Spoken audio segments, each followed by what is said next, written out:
My 65-year-old female son, 39-year-old male, is in a long-distance relationship with his fiancée, 28-year-old female. He used to have a place of his own, and I'd have lunch with the two of them when she was in town. This happened twice, and we got along fine. My son lost his place and now lives with me, which I don't mind, and he pays his half. The problem is, his fiancée asked if she could visit regardless of the fact that my son's living situation has changed. I wasn't entirely comfortable with this, as we don't know each other well and thought it would be awkward and tense. However, I figured I owed her a chance, and this would give us the opportunity to start bonding at least. She even said she wanted to cook a meal for us, which I thought was a nice gesture. She was a bit standoffish. She would perk up and try to participate if it was all three of us. But when she and I were one-on-one, she fell flat. She never greeted me if I didn't greet her first, never used my name when addressing me, though I used hers, and always gave one-word answers when I'd try to engage her, and never tried engaging me back. If I handed her something, she didn't thank me. When we spoke, she would avert her gaze. When I made dinner for us one night, she told my son she didn't feel well, delayed us while in the bathroom for half an hour, came to the table with a heavy sigh, and rejected my main course politely, but with no explanation. All in all, I sensed she had no interest in building any sort of rapport with me, and I was just an obstacle between her and my son. I always made sure to only see her in common areas and stayed far away from my son's room the entire time. My attempts at conversation were always neutral and light, no invasive or probing questions. I hit my breaking point one night and confessed to my son I was hurt. She had no interest in me and felt she'd been rude. He tried to comfort me, but was offended at me for thinking she'd drive a wedge between us, and he'd allow it. He later told me she was livid he'd spent so many hours talking to me that night, after all the trouble she took to come see him. However, he also admitted the two of them had never seen this as a get-to-know-you session, and that she was really just there to see him. Us bonding as a family could wait. I said this was understandable, but I wish they'd just stayed somewhere else like an Airbnb if that was the case. Why ask to visit my home for over a week just to feel like I'm in the way? If US bonding as a family could wait, then couldn't our first time living together for over a week have waited too? The meal she promised never got cooked, and I had to throw out all the ingredients I bought. She offered no apology or money. Now, a few months later, she wants to visit again, and my son doesn't understand why I'm pushing back. Their story is that if she behaved badly, it's only because she takes a while to warm up and was also trying to stay out of the way, knowing her visit was an imposition. She cried, said sorry, and that she actually loves me. I don't buy it. She didn't want to know me, so now I don't want to know her either. This is fine and typical of in-laws, and we're under no obligation to be each other's friends. But if you're going to treat me like I don't matter, at least don't ask to do it right in front of me in my own home again.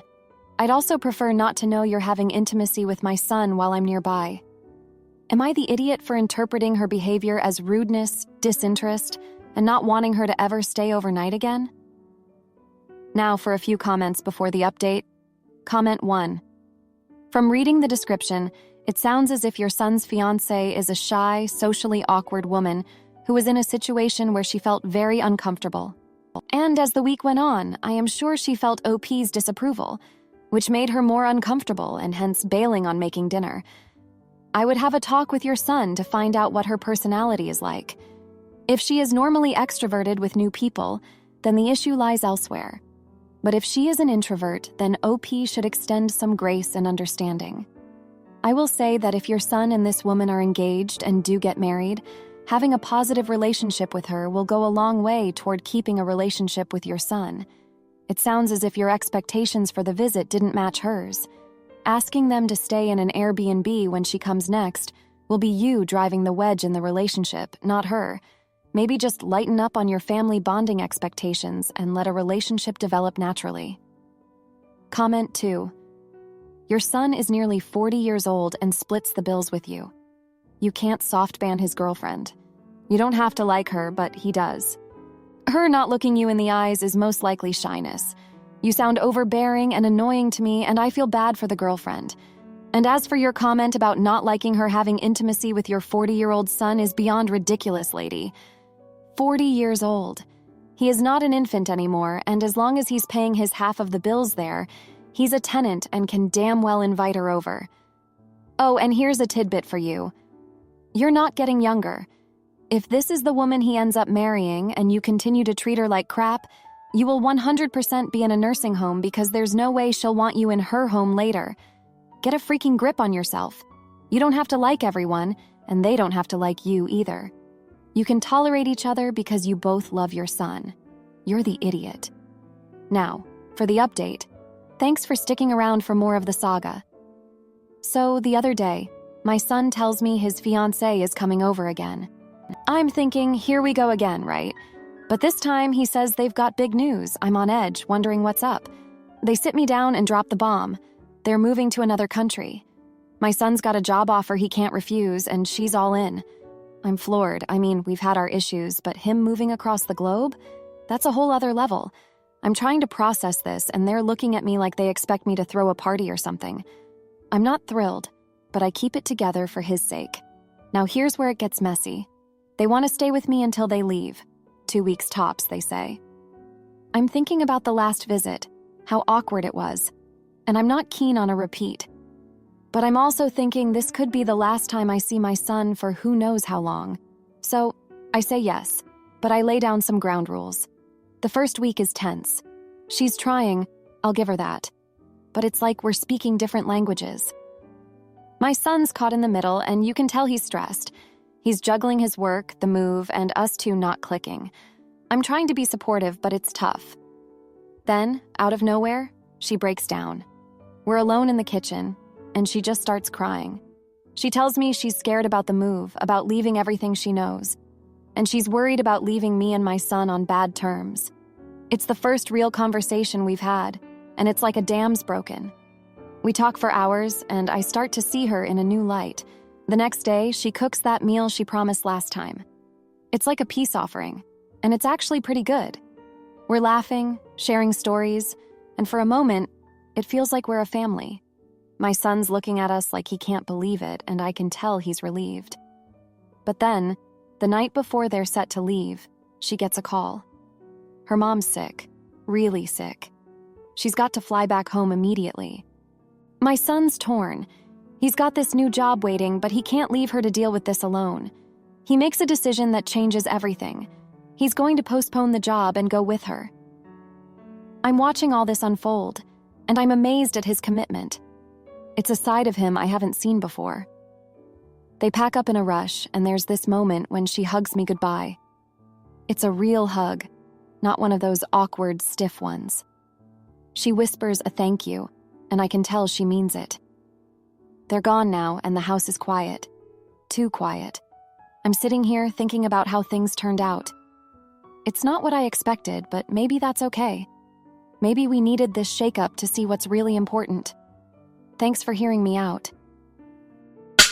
My husband ignores my pain and walks out on our family. But when he crawls back, begging for forgiveness, I show him the door and change the locks. I know it sounds ridiculous, but hear me out. We've been married close to 10 years and in our mid-30s. He struggles to express his feelings, fine. Wants to watch TV all day, fine. Doesn't like to talk, making me feel lonely, fine. The one thing that I've always been so anxious about, though, is him not being there when I really need him.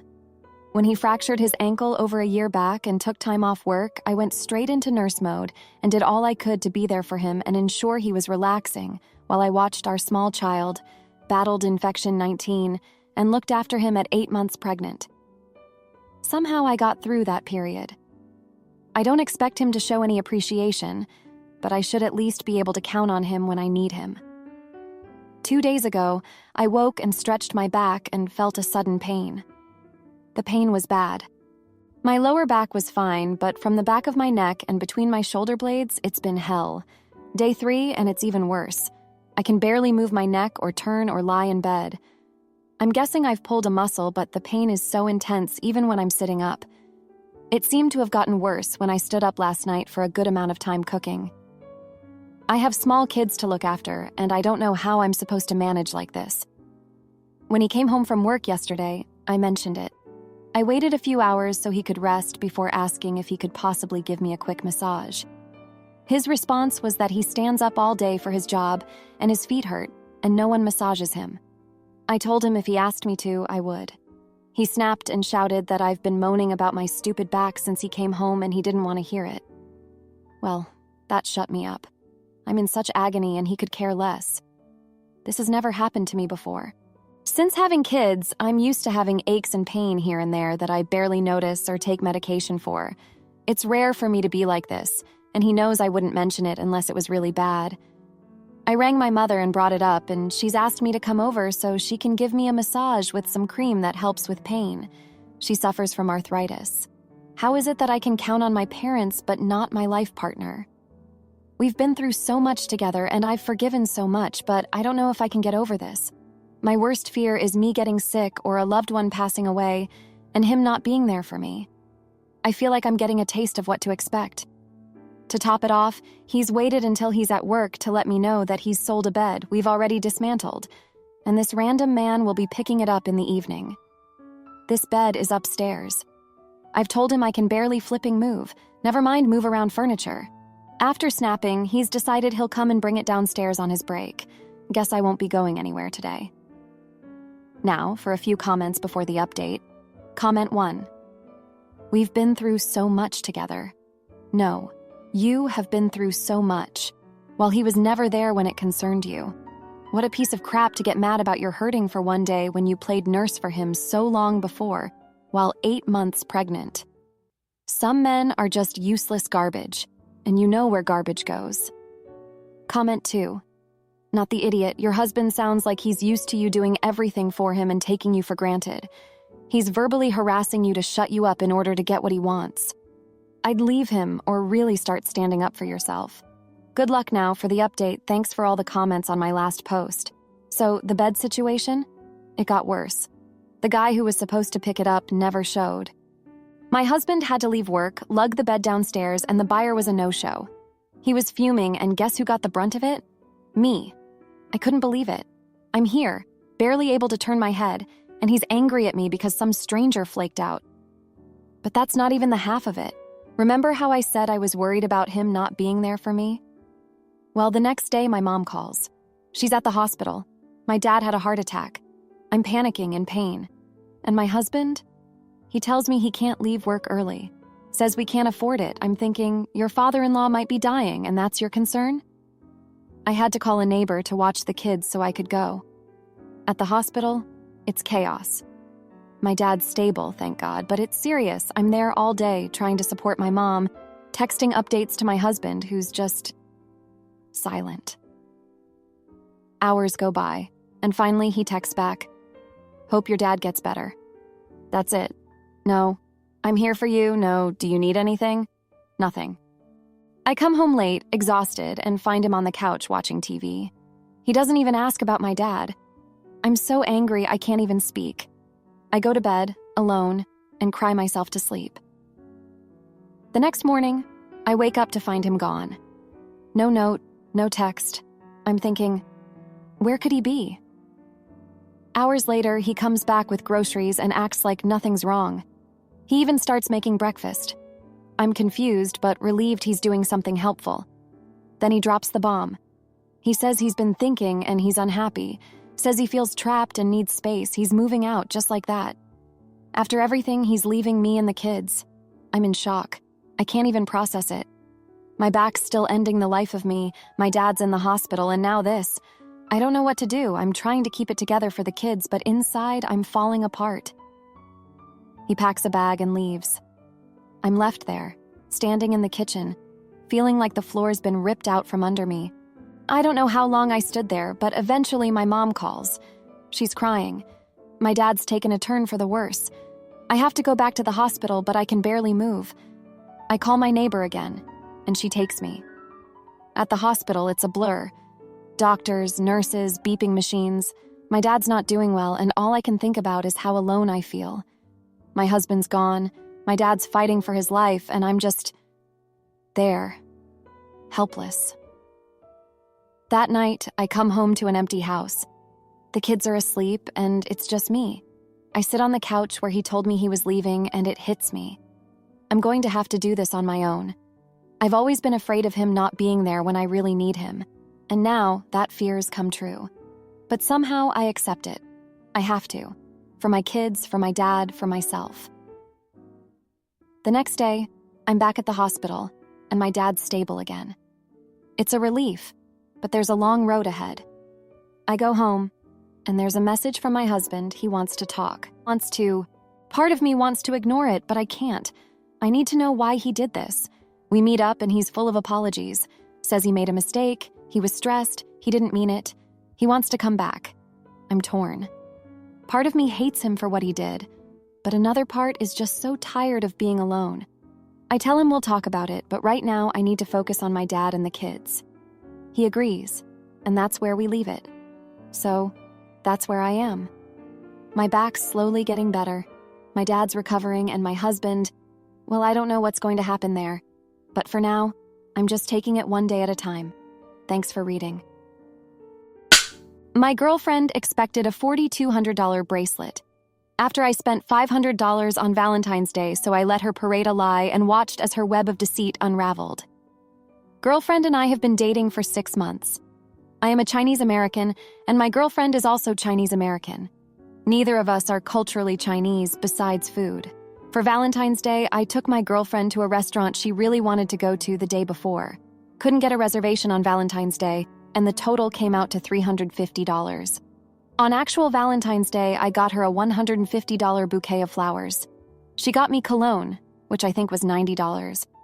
During the moment, my girlfriend was super happy and said she found it super romantic. But on Thursday, my girlfriend brought up that she had been hinting for me to buy her a Van Cleef bracelet. When she initially showed me the bracelet, I told her it was a ripoff. The bracelet costs $4,200.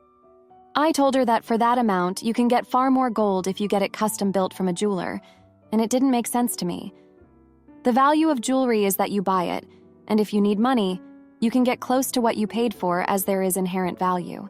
So I didn't think much of her suggestion, plus I thought that was an aspirational piece for her to get on her own, not something she would expect her boyfriend of 5 months to get. But apparently she did expect me to get it. So she starts saying that it would have meant a lot if I got it for her, but now I know what to get her for her birthday. I told her I'll get her something nice, but I am telling you now, I don't feel comfortable spending that kind of money on you. We haven't been together that long, and I don't even spend that much money on myself. She then starts saying, okay, but when you date a beautiful woman, there are expectations. And now that I am making a full practicing doctor, I need to stop saving like I am still in residency. I told her that I am not comfortable with that. She then starts getting angry, saying I am not generous. I told her that when I have a family, I'll spend my money on making sure that they are taken care of to the best of my ability. It's not like I am going to use the money on myself. She then gets annoyed and says that I am lucky she is even giving me a chance. She told me she used to date tall, athletic white guys, the type every girl wanted. I tell her if she is trying to tell me that she stopped dating for looks and now is dating for money, she is a bit too old for that. I told her that if I was to look for a sugar baby, I'd look for someone in their early 20s. After this, it was just pure tears. Not only that, she went on and told our mutual friends, my sister. Now everyone besides my sister is upset with me. I didn't think this was anything that offensive.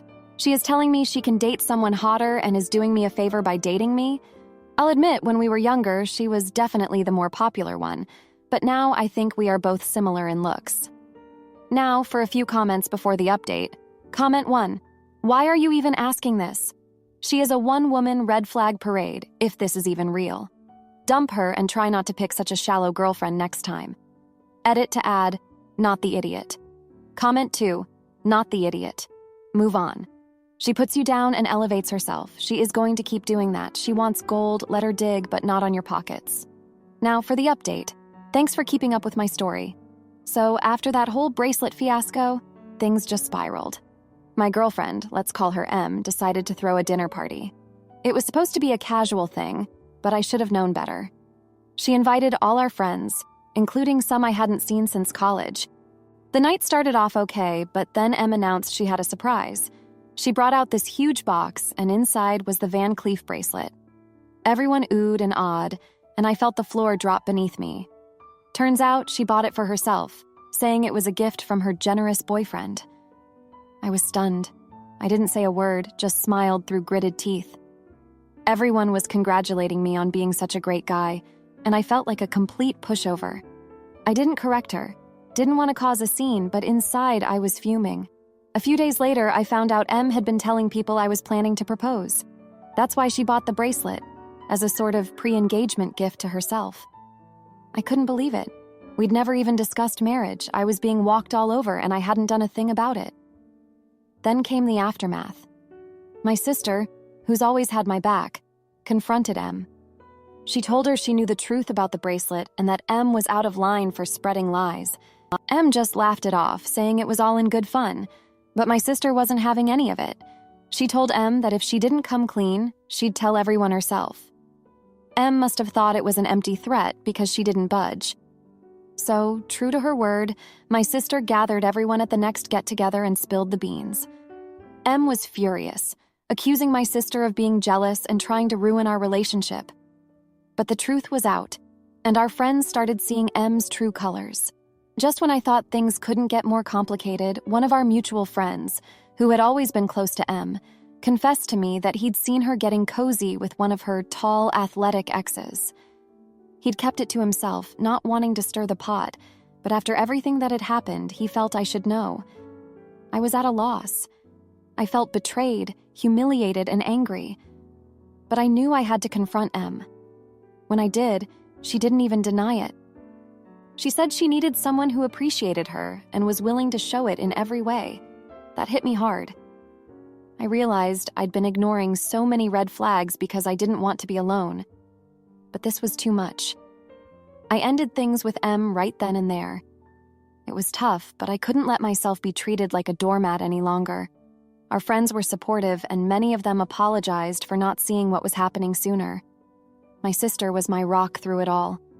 In the end, Em moved out. It was a rough week, but I learned a lot about myself and what I'm willing to put up with.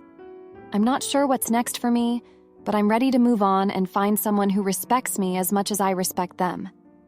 Thanks for reading. If you liked this video, you'll probably like these too. Also, while you're here, please consider subscribing. It's your support that keeps this channel alive and allows me to make better and longer videos. Have a great day!